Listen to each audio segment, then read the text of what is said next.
Hong Kong, Jian Liu has kept 60 rolls of film hidden from public view for 3 decades. He was a 20-year-old fashion design student in Beijing in the spring of 1989 when a student-led pro-democracy movement drew thousands of supporters to Tiananmen Square. Captivated by the spirit of the movement, he photographed the protests for about 50 days. Mr. Liu said he had been exhilarated by the protesters' bold demands for greater freedom and an end to corruption, and had set out to capture their enthusiasm and zeal. "It made me think that this country would get better and better," he said. Then, on June 4, 1989, the People's Liberation Army rolled into Beijing and opened fire at the activists and civilians, killing hundreds, possibly thousands. Documents shed new light on power games behind Tiananmen crackdown. That morning, the smell of blood lingered in the hot summer air. He said he saw about 20 bodies riddled with bullets lying on the floor of a hospital. He took some final photographs to bear witness, and then hastily walked away. "I couldn't bear it," he said in an interview.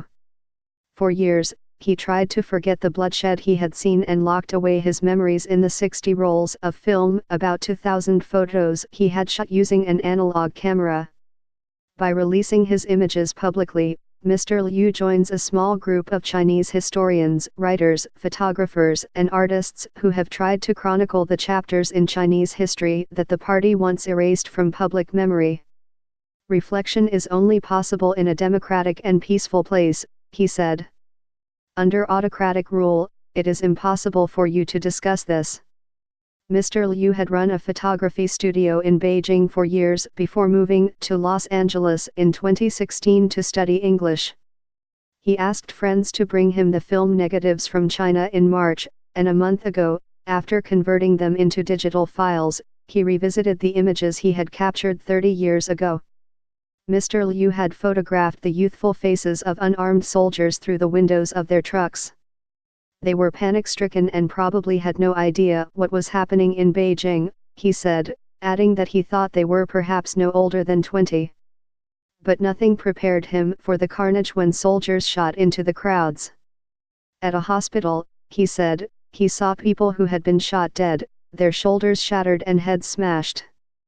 He put his camera away out of a sense of respect. "Taking those photos is too disrespectful to them," he said, referring to people whose bodies had been mutilated. "I took photos of people whose bodies could still be considered complete. Whether they were students or residents, pro-democracy activists, or even what the Communist Party calls thugs, these young people should not have died," he said. "They should not have been killed by bullets. This cannot be justified in any way." In the days after the crackdown, Mr. Liu did not dare leave his house as armed soldiers swarmed the city. The authorities later arrested thousands of people suspected of being dissidents and sentenced many to prison. "Those days passed by in a blur," he said. "Everyone walked with their head lowered, up till today." Now 50, Mr. Liu decided to publicly release the images with the help of Humanitarian China, a California-based organization that gives grants to impoverished dissidents and their families.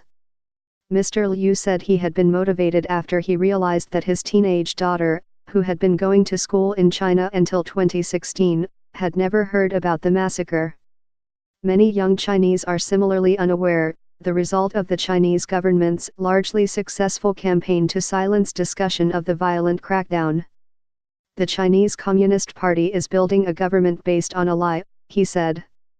"It's very afraid that more people would know the truth. So I decided to put this out." Produced by Miko Takunan. Follow Tiffany May on Twitter, @NiMay.